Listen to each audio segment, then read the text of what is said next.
138 студентов, 52 из которых граждане Кыргызстана. Остальные слушатели из Пакистана, Афганистана, Таджикистана, Казахстана, США, России и даже Кении. Студенты университета Центральной Азии в Кыргызстане, расположенного у Тянь-Шанских гор в пригороде Нарына, обучается двум специальностям – компьютерной науке и коммуникациям и СМИ.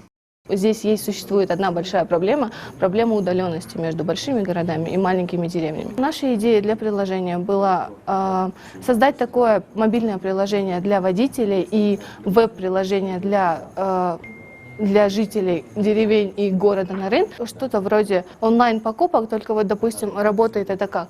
Я сижу, допустим, здесь, да, в городе Нарын, и мне нужно какое-то лекарство из Бишкека. Я захожу в приложение, вбиваю точно название лекарства. Водитель, который отправляется с Бишкека в Нарын, он покупает это лекарство там и привозит мне. Соответственно, я ему плачу небольшую сумму за доставку этого и перечисляю заранее деньги ему. Он все равно так и так ездит сюда, а мне не приходится тратить лишние деньги и время, чтобы поехать в Бишкек и купить. Я с детских лет очень любила математику, меня в ней привлекала логика. Потом училась в Бишкеке на программиста. Здесь очень хорошо преподают компьютерные науки, робототехнику. В прошлом году мы с ребятами разработали программу в Телеграме, по которой студенты могут получать информацию об университете и даже узнавать предстоящее расписание занятий.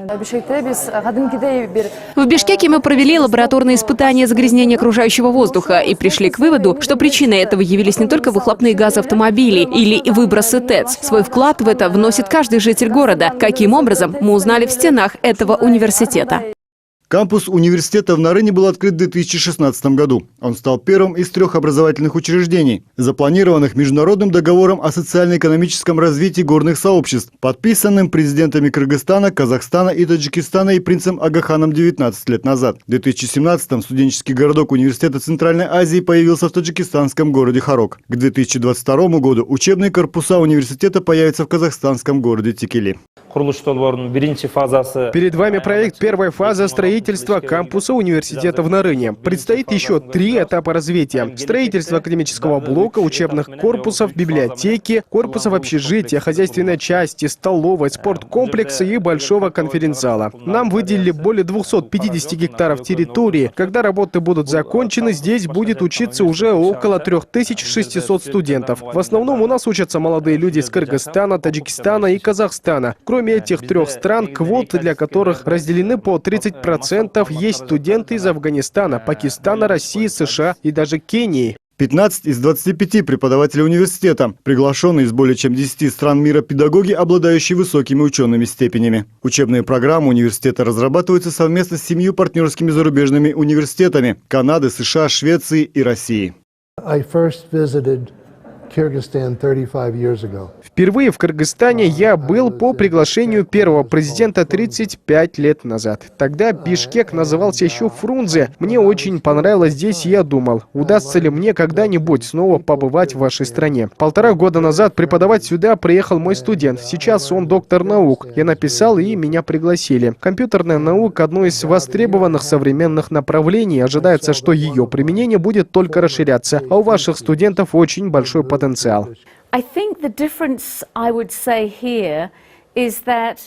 Журналистика в Центральной Азии очень разнообразна, но она уже имеет свое лицо. Вместе с тем, жителям западных стран мало известно о Кыргызстане. Журналисты вашей страны сейчас в поиске того, что будет хорошо именно для вас. Я учу студентов писать истории и делиться ими в радио и телеэфире. Учу их быть креативными и излагать свои мысли так, чтобы они могли поднять какой-то вопрос или проблему. У нас на факультете преподают разные дисциплины, чтобы расширить кругозор. Экономика, политика, социология, статистика. Весь этот багаж знаний подготовит их к более масштабным миссиям. Они смогут решать какие-то глобальные мировые проблемы.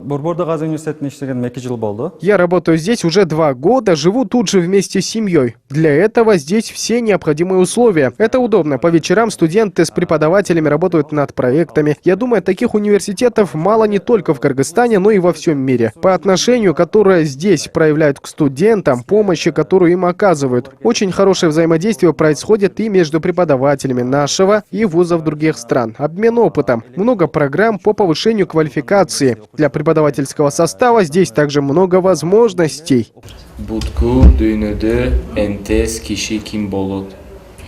Кайсы жер НККОС Кыргызстанда? Student.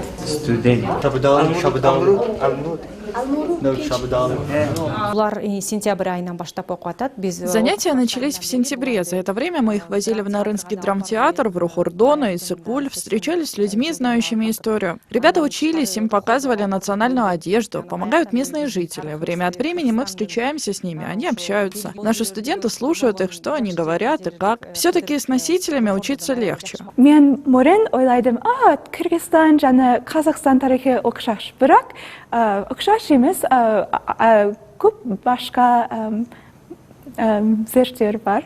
Кыргызскому языку в университете обучаются не только студенты, но и некоторые преподаватели. 34-летняя Ребекка Рамсай, родом из Америки. Уже год в университете она преподает историю Центральноазиатского региона. Да, стараюсь, да. К сожалению, еще это достаточно слабое, но я стараюсь.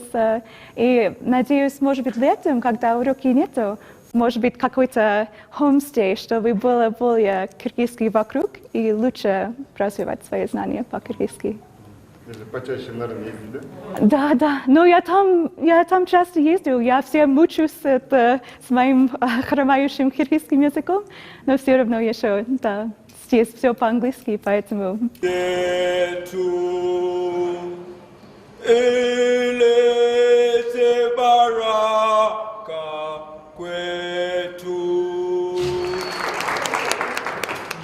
Двадцатилетний Эдгар Уангира из Кении, студент второго курса УЦА. О возможности получить образование в Центральной Азии он узнал после знакомства на родине с группой студентов из Таджикистана.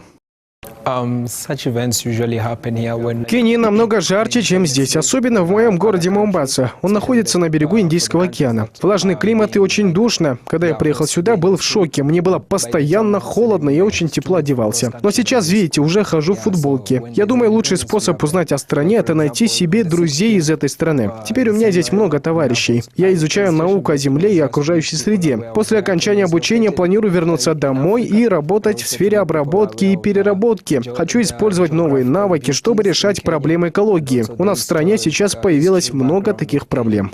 Как и Эдгар, многие студенты не рассматривают учебу в университете Центральной Азии как возможность добиться успеха в развитых странах Запада. Они хотят улучшить жизнь у себя на родине. Университет для них – трамплин для собственного развития.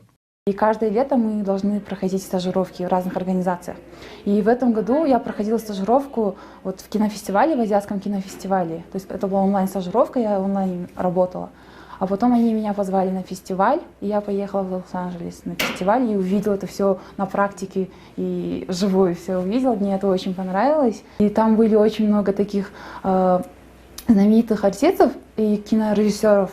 И также был момент, когда мы смотрели фильмы, и продюсеры и актеры сидели за нами, а потом они выходили и отвечали на вопросы. Это было очень увлекательно и интересно. Я хочу снимать такие фильмы, которые основаны на реальных событиях, которые будут передавать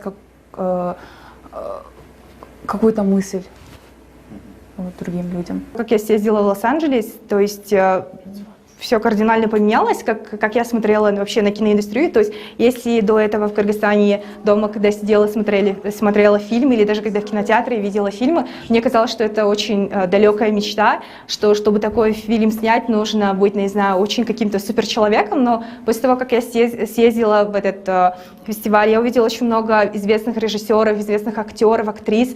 Я поняла, что... И когда я с ними начала общаться, я поняла, что они просто обычные тоже люди, как и мы.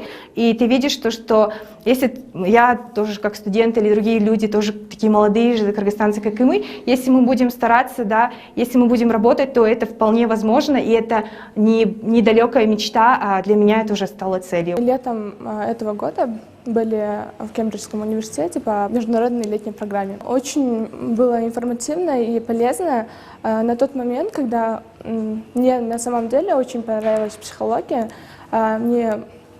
Я даже задумывалась, может, сделать свой магистр в сфере психологии, то есть скомбинировать компьютерную науку и психологию. Ну, если в будущем это как-нибудь получится, Кембриджский университет очень принесет мне польза. У меня более 130 студентов. Если так посмотреть, всех молодых людей, будь они из Кыргызстана или других стран, в основном волнуют одни и те же вопросы. Все они одинаково скучают по дому, одинаково нуждаются в понимании. Кто-то может даже впасть в депрессию. Чтобы этого не случилось, стараемся хорошо организовывать их досуг. Очень хорошо помогают в этом их стажировки. Они узнают много нового, и у них просто не остается времени скучать.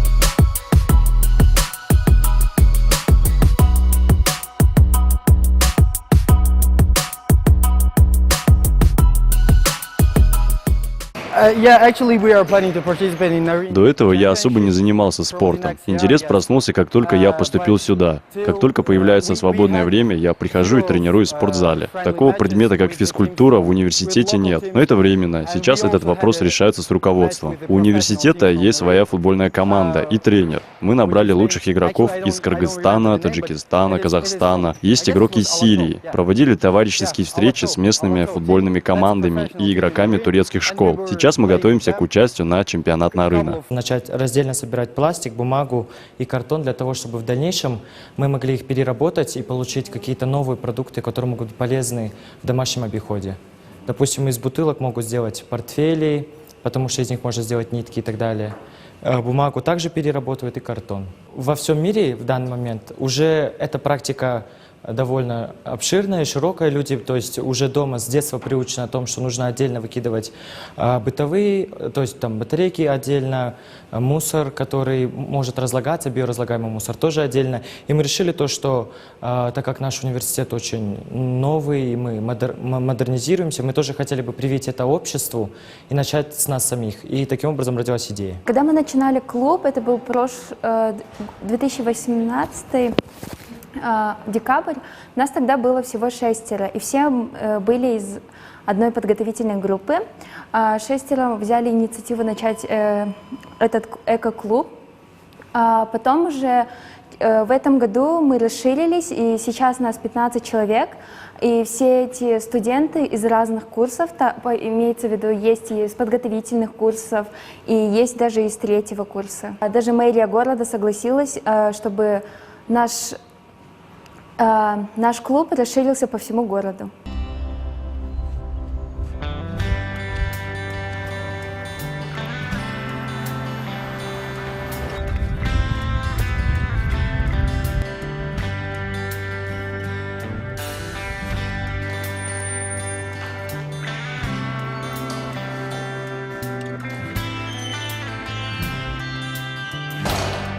«452, 41, 66.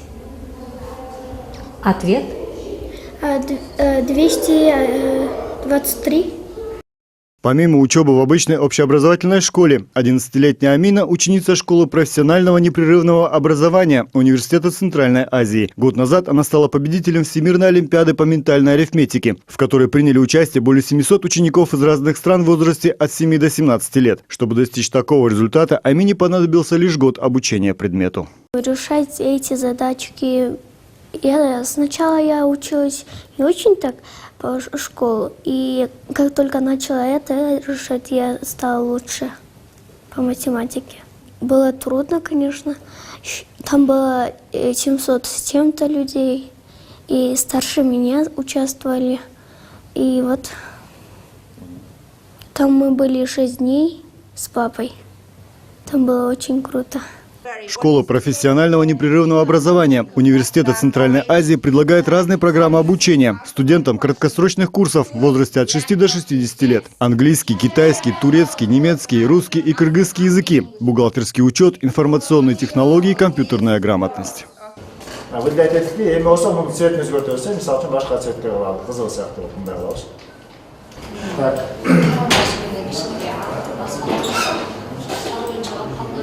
Лучших учеников, представивших перспективный бизнес-план, по окончании обучения поощряют грантами на развитие, либо предлагают кредиты на приемлемых условиях. В бухгалтерском учете в основном, да, женщины, но в программе предпринимательства в основном мужчины. И те слушатели которые приезжают обратно из России, из Казахстана, мигранты. Мы их встречаем, мы им помогаем, чтобы они начали свой бизнес в Нарынском регионе. Стоимость курсов программ приемлемы, дешевле, чем в Бишкеке. Например, курс английского языка на 3 месяца стоит 3500 сом. 2 года назад я прошел обучение по программе разработка бизнес-плана. Потом открыл этот магазин. Один из наших сотрудников тоже закончил курс и даже выиграл грант. Наша цель – поддержать наших местных умельцев, дать возможность молодым найти применение своим талантам. У нас много есть таких мастеров. Делают эти вещи у себя дома, а потом приносят их к нам. У иностранных туристов хорошим спросом пользуются, например, такие футболки, которые тоже произведены здесь. На них принт с национальной символикой туристам нравится. Процесс приготовления сложный. Сначала масло, яйца, все это ставится на огне и варится. Я сама технолог, я свою работу хорошо знаю. И, как можно сказать, имела опыт работы. До этого работала в Бишкекнам 15 лет. Потом я начала свое дело, когда Союз развал. После развала Союза я открыла свое дело. Цель обучения это было расширение производства. Грамотно, как составлять проект, как это самое, все обучались. Да, я это, в смысле, как сказать, я рада была там, что училась, и собираюсь дальше. Если бы они обучили бы, я бы училась во Франции где-нибудь и посмотрела бы там французские эти макароны, там известные, как у них производство.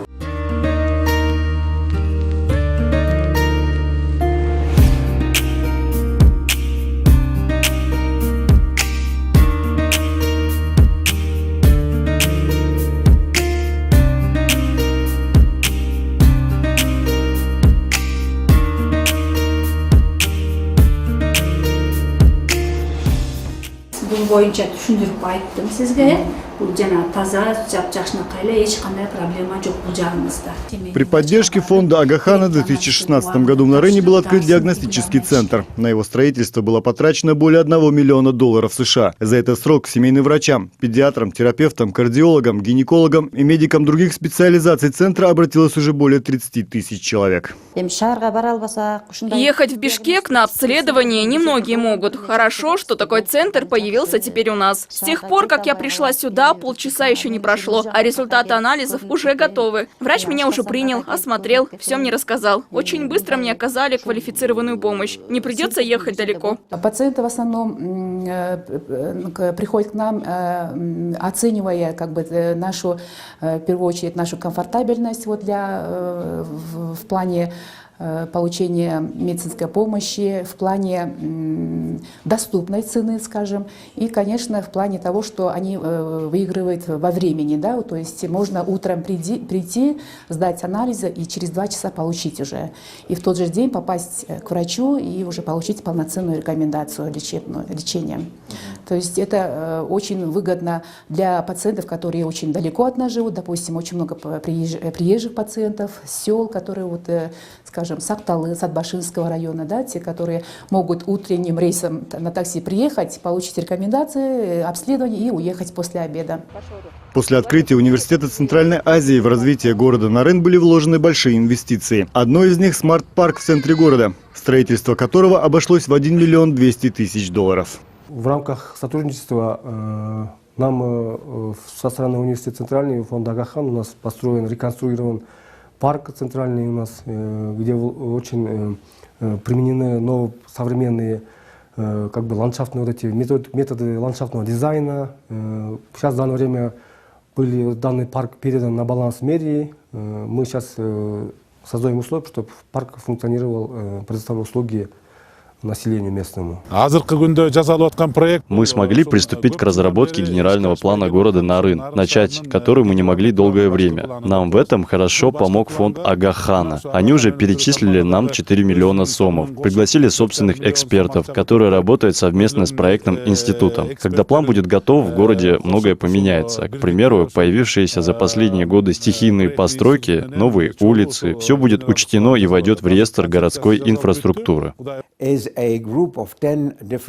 Как мы знаем, люди, проживающие в высокогорных районах, причем не только в Центральной Азии, но и везде в мире, как правило, социально изолированы. В отличие от жителей городов, у них нет доступа к обычным государственным услугам, к здравоохранению и образованию. Сельскохозяйственный сезон там очень короткий, люди живут намного беднее по сравнению с жителями остальной части страны. Для того, чтобы помочь этим социально изолированным сообществам улучшить свое экономическое положение и качество жизни, университеты уделяют свое основное внимание именно им. Мы предлагаем не только бакалавриат и магистратуру, но и программу непрерывного образования. Пользу от программ университета могут получить слушатели самого разного возраста, от школьников до уже работающих специалистов. Это позволяет им улучшить навыки и увеличить свой потенциальный доход. Помимо программы бакалавриата у нас действует Высшая школа развития. Оба этих направления большое внимание уделяют проведению исследований, которые приносят пользу Центральной Азии и особенно людям, населяющим ее горные районы. Кроме того, при поддержке фонда Агахана в предстоящем году в Нарыне заработает проект «Умный город». Ожидается, что это гарантирует прозрачность работы муниципальных служб и в первую очередь обеспечит безопасность жителей города. Партнерство местной администрации с фондом развития Агахана продолжается уже более 13 лет.